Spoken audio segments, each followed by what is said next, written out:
Hey everybody, this is going to be a more serious video because I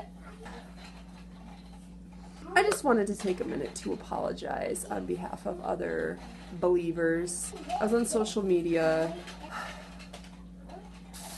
There is just so much negativity right now in the world, and so many people who are disagreeing and fighting over minor issues and major issues. And the one thing that I have seen too often with followers of Jesus, Christians, what have you, is this hostile attitude, this hostile tone when talking about these issues.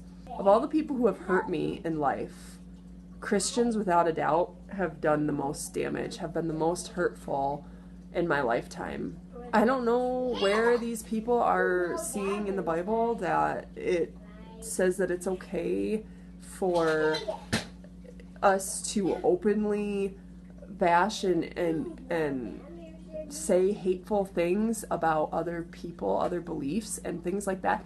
One of the biggest things as a Christian and as a follower of Jesus Christ that you want is you want to share his love, and last time I checked, love doesn't mean you're beating people over the head with Bible verses, or you're just shoving Bible verses down people's throats, or you're sharing these horrible videos and, oh, well, I didn't say it, I'm just sharing this. Or just, last time I checked, the biggest thing that we want as Christians is to lead other people to the Lord. Show them his love. And, oh gosh, I'm not saying I'm perfect. I have fallen victim to ranting and raving, and I can get pretty fired up about certain issues, but I am genuinely appalled by the things that I see that Christians are saying and doing to other people within the Christian faith, which that's just, and then people who don't have the same beliefs as them, and it's not okay at all. It's not. Just because you share a video or an article or something like that, tweet, I don't know, just because you share something that it's not your creation does not make it less mean and hurtful. I am a big advocate for standing up for what you believe in and not backing down when it comes to issues, whether they be big or small. If it's important to you, you stand your ground. But there is a way to do that. You can still stand your ground while being loving yet firm, and being compassionate yet strong. It's possible. It really is. And I am so sick of people, especially church leaders and people that people look up to, having this attitude of just gossiping and bashing. Whoa, goodness gracious, sorry.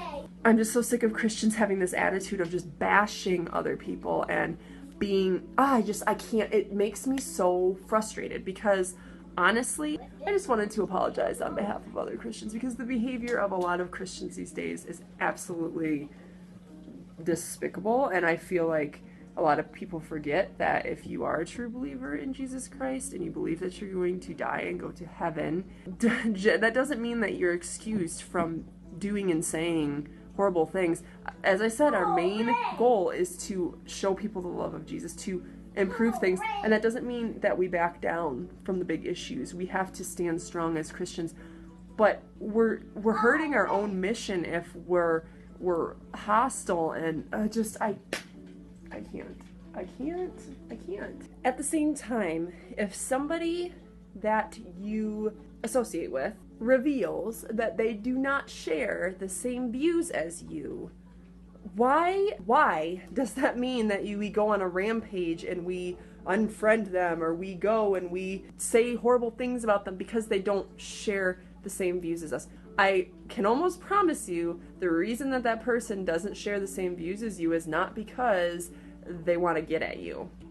I can almost bet money on it that somebody did not adopt an attitude or a belief just to spite you. Now, I'm sure there are cases of that, but so why are we getting...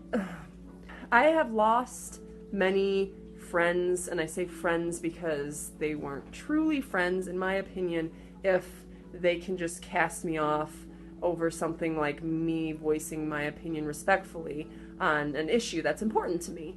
But I have lost friends, bless you, based on me putting my views and my opinions out there. How are we doing our job as Christians if we are unfriending people as soon as they piss me off, they have a different view as me, they, like, bye Felicia? It might be freeing, and it might be, and I understand, I know I'm all over the place. If you haven't followed this channel for a while, I'm all over the place, so I hope this is just, I'm tracking and this is making sense. And I forgot what I was going to say. That happens a lot too. How are we supposed to be doing our job as Christians of leading people to the Lord if we are getting so upset over other opinions that we're dropping people in relationships like flies just because, what, you're ticked off? Like, no, try to take that as an example of, okay, well, this is someone I could witness to, or, oh, what's their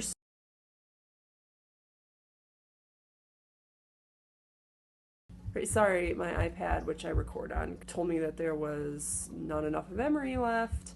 So basically, I guess what I'm saying is, and I'm talking to myself too, like I said, I'm not perfect by any means, but we need to, as Christians, start, first of all, sticking up for what we believe in more strongly and not being afraid. But there's got to be a balance. I see too many Christians either being too quiet on issues, standing by these things that are not right, or just going with, you know, the crowd mentality. But I also see so many Christians who are on the other side where they're just like hatefully just bashing people and you're wrong and this is why and I don't want anything to do with you if you, there needs to be a balance. There needs to be a balance. We need to stand up for the things that we believe in and be firm but gentle. It's possible. I know it seems hard. It's possible. And I'm a hothead.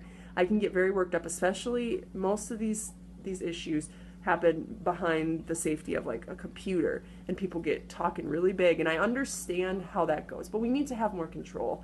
We do, because we are negatively affecting people. We are doing the opposite of what Jesus has called us to do by having this attitude. Just please, for those of you who are of a different belief or even fellow Christians, let me apologize on behalf of other Christians, because our behavior, honestly, recently, sure, I think lately Christians have been feeling. Excuse me, Mom. Okay. Let me also empathize with those of you who have been hurt by Christians. Excuse my daughter and my dogs. Let me just empathize with those of you who have been hurt by Christians. Like I said, some of the biggest hurts I've ever had in my life have been from so-called Christians, and it just makes me sad. It's hard. I understand as Christians right now we are under kind of like a microscope, and people are just really tearing into Christians and, you know, trying to take away our rights and things like that. But we're not, I promise you, we're not helping our case by coming at these people with hate. We have a right to be angry, but that doesn't mean that we need to project that outward. We can deal with that in a healthy way. I know I'm not going to change the minds of the people who have this attitude, or maybe I will open the eyes, because some people don't realize how much their words and their shared posts and their gossiping and the things that they whisper behind other people's backs, they don't realize, maybe, how much that hurts people. But I mostly just want to talk to those of you who have been hurt by Christians and who have been affected negatively. I just wanted to apologize on behalf of other Christians, because, I mean, come on, guys. Come on.